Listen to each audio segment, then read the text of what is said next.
नमस्कार, radio money 9 पर आप सुन रहे हैं कंपनी नामा। मैं हूं अमन गुप्ता।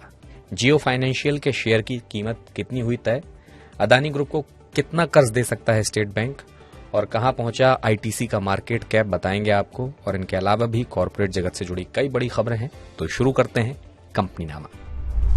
रिलायंस इंडस्ट्रीज से जियो फाइनेंशियल अलग हो गई है। गुरुवार को प्री ओपनिंग सेशन के खत्म होने पर रिलायंस के शेयरों की बंद कीमत 2,580 रुपए रही। इसके पहले बुधवार को रिलायंस के शेयर 2,841 रुपए 85 पैसे पर बंद हुए थे। इस आधार पर जियो फाइनेंशियल सर्विसेज के एक शेयर की कीमत 261 रुपए 85 पैसे निकलती है। फाइनेंशियल सर्विसेज मार्केट में जियो फाइनेंशियल सर्विसेज की एंट्री से फिनटेक कंपनियों को बड़ी चुनौती मिलने की संभावना जताई जा रही है। अदानी समूह पर हिंडनबर्ग की रिपोर्ट के बाद पहली बार समूह को बैंकों की ओर से बड़े कर्ज मिलने की संभावना दिख रही है। स्टेट बैंक ऑफ इंडिया की अगुवाई में बैंकों का समूह अदानी ग्रुप को 34,000 करोड़ रुपए का कर्ज देने की तैयारी कर रहा है। कंपनी ये कर्ज मुंद्रा में पीवीसी प्रोजेक्ट लगाने के लिए ले रही है। सिगरेट से लेकर होटल तक का कारोबार करने वाली दिग्गज कंपनी आईटीसी का मार्केट कैप गुरुवार को 6 लाख करोड़ रुपए के पार हो गया। पिछले 18 महीने में कंपनी के मार्केट कैप में करीब 60% की बढ़ोतरी हुई है।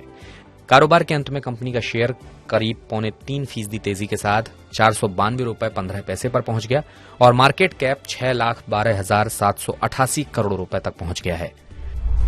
डीजीसीए ने गो फर्स्ट पर अपनी ऑडिट रिपोर्ट जारी कर दी है। रिपोर्ट में कहा गया है कि एयरलाइन के परिचालन को फिर से शुरू करने के लिए या तो उड़ानों के दिनों को कम करना होगा या फिर ज्यादा लोगों को नियुक्त करना होगा।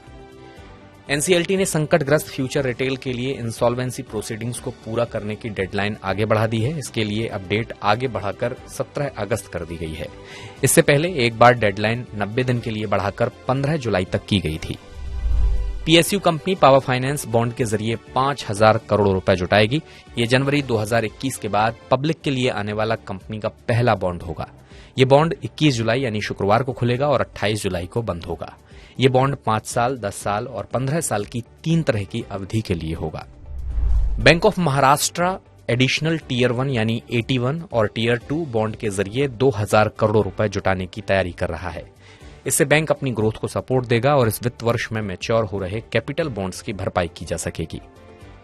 रिलायंस कैपिटल अगस्त के अंत तक रिलायंस जनरल इंश्योरेंस में 200 करोड़ रुपए की नई पूंजी डालेगी। इसी महीने रिलायंस कैपिटल ने इंडसइंड इंटरनेशनल होल्डिंग यानी IIHL का रिजोल्यूशन प्लान के लिए आवेदन एनसीएलटी के पास जमा किया है। IIHL हिंदुजा ग्रुप की कंपनी है। इंडियन ऑयल कॉरपोरेशन यानी IOC ने संयुक्त अरब अमीरात की कंपनी एडनॉक गैस के साथ LNG इंपोर्ट के लिए डील की है। यह सौदा 7 से 9 अरब डॉलर का होगा। इसके तहत एडनॉक गैस साल 2026 से आगे 14 साल तक गैस की आपूर्ति करेगी। वोडाफोन आइडिया ने जून तिमाही के लिए लाइसेंस शुल्क और स्पेक्ट्रम उपयोग शुल्क का करीब 10% भुगतान कर दिया है। कंपनी ने सरकार से बची हुई राशि को कई किश्तों में चुकाने के लिए और समय मांगा है। वोडाफोन आइडिया ने डिपार्टमेंट ऑफ टेलीकम्युनिकेशंस को करीब 77 करोड़ रुपए लाइसेंस फीस का भुगतान किया है। पब्लिक सेक्टर की hydro power company NHPC renewable energy से जुड़ी अपनी सब्सिडरी के IPO लाने की तैयारी कर रही है। कंपनी के एक वरिष्ठ अधिकारी के मुताबिक अगले 2-3 साल में NHPC रिन्यूएबल एनर्जी लिमिटेड को शेयर बाजार में उतारा जा सकता है। दिग्गज कंस्ट्रक्शन कंपनी L&T शेयरों के बाईबैक और स्पेशल डिविडेंड लाने की तैयारी कर रही है। एक रिपोर्ट के अनुसार अगले हफ्ते 25 जुलाई को कंपनी की बोर्ड मीटिंग में इस पर विचार किया जाएगा। शेयर बाजार में गुरुवार को इन्फोसिस के शेयरों में गिरावट देखी गई। कंपनी के अमेरिकन डिपॉजिटरी रिसीट से NYSE में 7% तक टूट जाने के बाद भारतीय बाजार में इसके शेयर टूटने लगे। कारोबार के अंत में ये करीब 2.25% टूटकर 1448 रुपए 85 पैसे पर बंद हुए। NCR केंद्रित हॉस्पिटल चेन यथार्थ हॉस्पिटल का IPO 26 जुलाई को खुलेगा। कंपनी इसके जरिए करीब 687 करोड़ रुपए जुटाएगी। इसके लिए प्राइस बैंड 285 से 300 रुपए तय किया गया है। तो कंपनी नमा के इस बुलेटिन में बस इतना ही। इसे लिखा है दिनेश अग्रहरी ने।